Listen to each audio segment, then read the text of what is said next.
Diyos marhay na aga, bali 9 AM na nga pala ito ng umaga at naisipan ko na magluto. Kaso nga lang makalat pa dito sa kusina kaya magwawalis-walis muna ako. Hindi talaga ako sinisipag magluto kapag makalat ang kusina. Parang feeling ko pati hindi talaga masarap yung luto ko kapag ang kalat-kalat ng kusina, lalo kung tambak yung hugasin. Ewan ko talaga. Wag nyo na palang pansin itong kaldero ni mama kasi nga nagkasaing talaga kami sa kahoy lang kasi nga naman sobrang mahal talaga ng gas ngayon. Kaya naman sa kahoy si mama nagsasaing para nga kahit papano ay makatipid-tipid tayo sa gas. Kasi nga naman grabe na talaga ang taas ng presyo ng gas ngayon. Kaya naman si mama mas pinipili niya na magsaing sa kahoy para nga naman daw ay makatipid-tipid kami sa gas. At eto nga habang naglilinis ako ay may batang papansin dito. Syempre hindi ko naman talaga matitiis to kaya heto at binuhat ko na at ipinatong ko muna dito sa mesa para hindi nga siya paharang-harang habang naglilinis ako. Ganto nga ang eksena ko kapag nandito ako sa loob ng bahay ay lagi talaga yan nakabuntot sa akin. Lalo na kung hindi niya ako nakikita, aba napakaingay talaga netong si Tanggululoy. Kaya naman ang ginagawa ko ay ipinapatong ko siya sa mesa or basta sa mataas na part dito sa kusina para naman hindi siya maglilikot or magkaharang-harang sa ginagawa ko.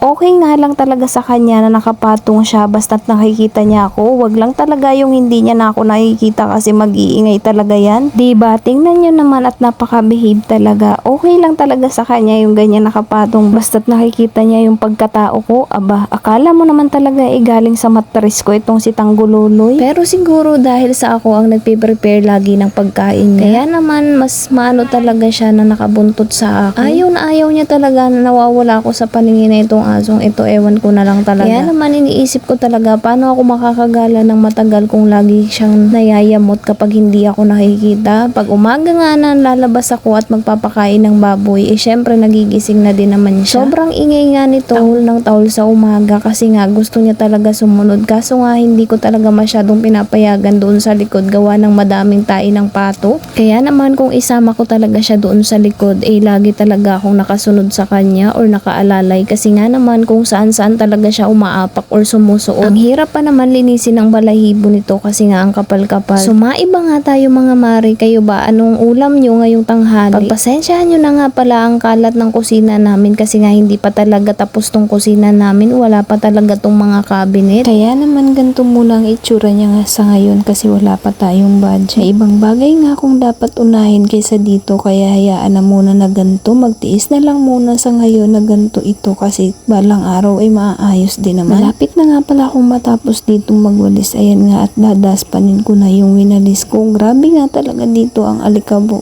every morning kasi nga naman yung aso't pusa labas-pasok talaga. Tingnan nyo nga naman itong si Tanggululoy talaga namang hindi talaga siya nagkukulit. Pero halatang naiinip na siya gawa ng hikab at maya't maya patayo-tayo na din.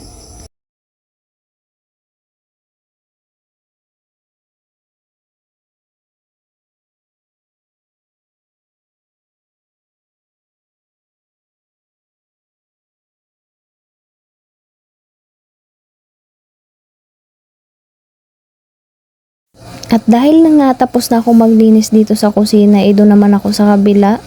Doon sa pinagagatungan ni mama ng kahoy, doon naman ako maglilinis. Syempre, hindi pwedeng maiwan si Tanggululoy. Kaya naman heto at nilipat ko din siya ng pwesto. Dito pala sa bandang ito medyo masikip na kasi ito yung dati naming kusina. Pinagawa ko nga lang kasi nga sayang naman gawa ng ayaw pa nga ni mama itong i-give up kahit nga sira-sira na. Medyo sira na nga din pala ang bubong nito, tumutulo kapag naulan, kaya lang talaga wala akong magawa gawa ng ayaw ni mama itong ipagiba. Kaya naman kapag nagka-budget talagang ipapaayos ko to kasi nga naman alaala yata ito nung lumang bahay namin. Saka okay din naman kasi dito din kami nagluluto kapag kahoy ang gamit.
Kaya ito talaga ang kinagandahan dito sa probinsya kasi pag may tinanim ka, malamang may aanihin ka.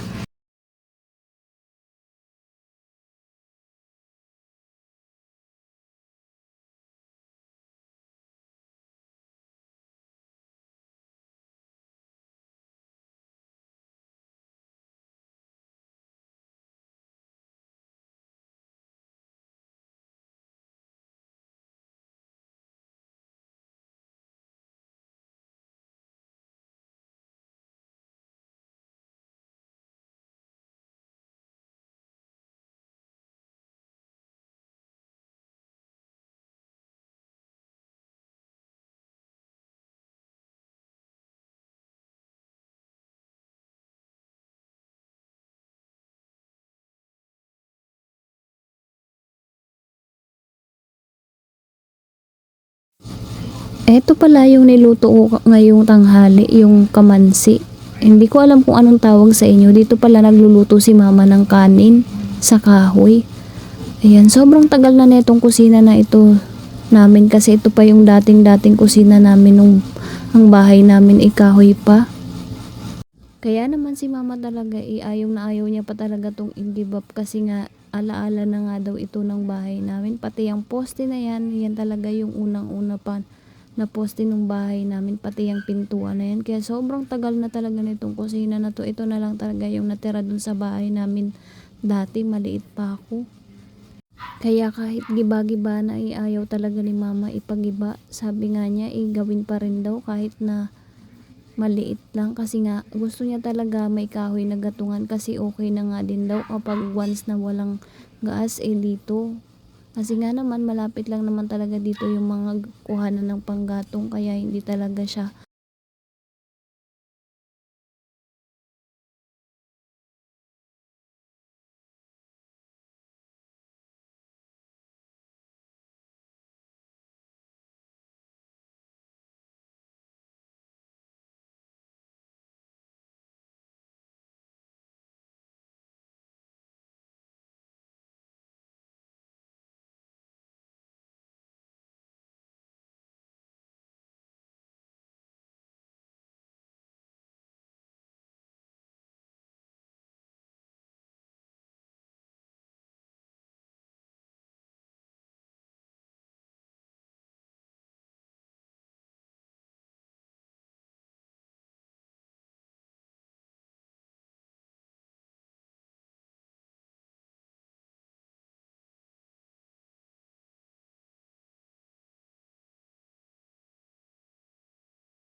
Tapos na pala ako maglinis kaya heto naghuhugas naman ako ng plato at pagkatapos ko nga pala maghugas ng plato ay magpe-prepare na ako nung lulutuin ko. Napakasarap nga sa pakiramdam magluto kapag malinis ang kusina. Hindi naman ganun kalinis pero at least nawala yung mga kalat. 'Di ba? Ang sarap kaya sa pakiramdam na ang sarap kaya sa pakiramdam kumilos kapag maluwag yung kusina, 'di ba? Eto nga at pinupunuan ko nga ng tubig itong balde para nga pag walang tubig pwede kang magsandok doon ng tubig.